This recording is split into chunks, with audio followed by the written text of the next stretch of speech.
नमस्कार दोस्तों, हमारा लास्ट एपिसोड जो कि पितरों से जुड़ा हुआ था, जिसमें हमने यह जाना था कि हमारे घर की साउथ वेस्ट डायरेक्शन, जिसको पितरों का स्थान कहा गया है, किस प्रकार से हमारे परिवार में आने वाली संतान की रक्षा किया करती है और साथ ही उसके जन्म लेने से पहले जो संस्कार उसको मिल जाने चाहिए, उन संस्कारों को एक पोषण के रूप में किस प्रकार से उसको प्रदान करने में सहायता करती है। ये सब कुछ हमारा पहली सीरीज के लास्ट एपिसोड में, पिछले वीडियो में हम बता चुके हैं। और वो एपिसोड क्योंकि हमारी पहली सीरीज का आखिरी एपिसोड था,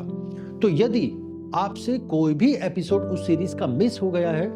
तो उस सीरीज के सभी वीडियो के लिंक हम आज के डिस्क्रिप्शन में डाल रहे हैं, ताकि आपसे कोई भी वीडियो मिस ना। दोस्तों, आज से हम एक नई सीरीज शुरू करने जा रहे हैं जो कि बहुत ही महत्वपूर्ण है, बहुत ही उपयोगी है, और जिसका नाम है गर्भ संस्कार। ये सीरीज उन सभी के लिए बहुत उपयोगी है जिनका हाल फिलहाल में विवाह हुआ है, या जो संतान प्राप्त करना चाहते हैं, या संतान प्राप्त कर चुके हैं लेकिन उनके संस्कारों के लिए चिंतित हैं। क्योंकि देखिए, ये जो गर्भ संस्कार की जो सीरीज हम शुरू कर रहे हैं, तो आपके ज्ञान में मैं इस बात को लाना चाहता हूं कि गर्भ संस्कार केवल संस्कार नहीं है, वो एक भारतीय संस्कृति से मिला हुआ ऐसा ज्ञान है, हमारी सभ्यता की ऐसी धरोहर है जो सदियों से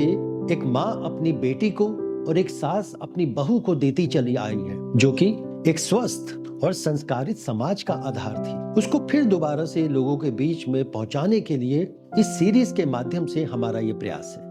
आज हम देखते हैं कि छोटे छोटे बच्चे, उनमें सहनशीलता का भाव ही जो है वो नहीं रह गया, यानी कि छोटी छोटी बातों पे एकदम से गुस्सा आ जाना, जिसकी वजह से रिश्तों में जो है तनाव बढ़ रहा है, रिश्ते कमजोर पड़ रहे हैं। आज हम देखते हैं कि छोटे छोटे बच्चों में संयम जो है वो नहीं रहा, यानी कि अपने ऊपर किसी तरह का कंट्रोल नहीं रहता उनका, और इस वजह से बाहर का कोई भी शख्स उनको थोड़ा सा बहकाता है, फुसलाता है, और वो उनके बहकावे में आकर गलत कदम उठा बैठते हैं। अगर हम अपनी पीढ़ी को देखें या हमसे पहले वाली पीढ़ी को देखें, तो बड़ों के लिए एक आदर, एक सम्मान हुआ करता था, आंखों में एक शर्मो लिहाज हुआ करता था। लेकिन अगर हम आज की जनरेशन को देख रहे हैं, तो वो जो बड़ों के लिए वो जो सम्मान होना था, वो जो आदर हुआ करता था, वो कहीं ना कहीं मिस हो रहा है। वो जो शर्मो लिहाज हुआ करता था, एक पर्दा हुआ करता था संतान के बीच में और उसके माँ बाप के बीच में, वो पर्दा आज धीरे धीरे खत्म होता जा रहा है।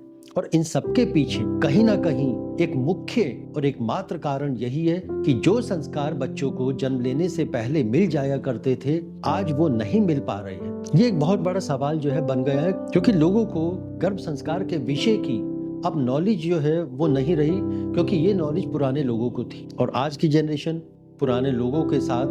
अपना समय बिताना पसंद नहीं करती। नमस्कार, मैं Arun Verma, numerologist and vastu consultant, लेकर आ रहा हूं आपके लिए एक नई सीरीज, एक बहुत ही महत्वपूर्ण और बहुत ही उपयोगी सीरीज, जिसका नाम है गर्भ संस्कार, एक स्वस्थ और संस्कारित संतान का आधार। यदि आप भी जानना चाहते हैं कि आने वाली संतान में वो संस्कार कैसे आए, या जो संतान जन्म ले चुकी है उस संतान में उन संस्कारों को कैसे फिर से पिरोया जाए, तो हमारी आने वाली सीरीज के साथ जुड़े रहिए। हर एपिसोड को ध्यान से देखिए, समझिए और उसको अपने जीवन में उतारने की कोशिश कीजिए, जिसके पहले एपिसोड का प्रसारण आने वाले गुरुवार सुबह 11 बजे से होगा। और मैं उम्मीद करता हूं कि आप सभी ने जैसा प्यार और जैसा विश्वास हमारी पहली सीरीज को दिया, ठीक वैसा ही प्यार और विश्वास हमारी दूसरी सीरीज को भी देंगे। तो मिलते हैं हर गुरुवार सुबह 11 बजे और हर शनिवार शाम को 6 बजे। और अगर आपको ये लगता है कि ये गर्भ संस्कार हमारे इस जनरेशन के लिए बहुत जरूरी है, बहुत आवश्यक है, तो आप हमें कमेंट करके जरूर बताएं। हमें आपके कमेंट का इंतजार रहेगा। मिलते हैं अगले वीडियो में, तब तक के लिए धन्यवाद।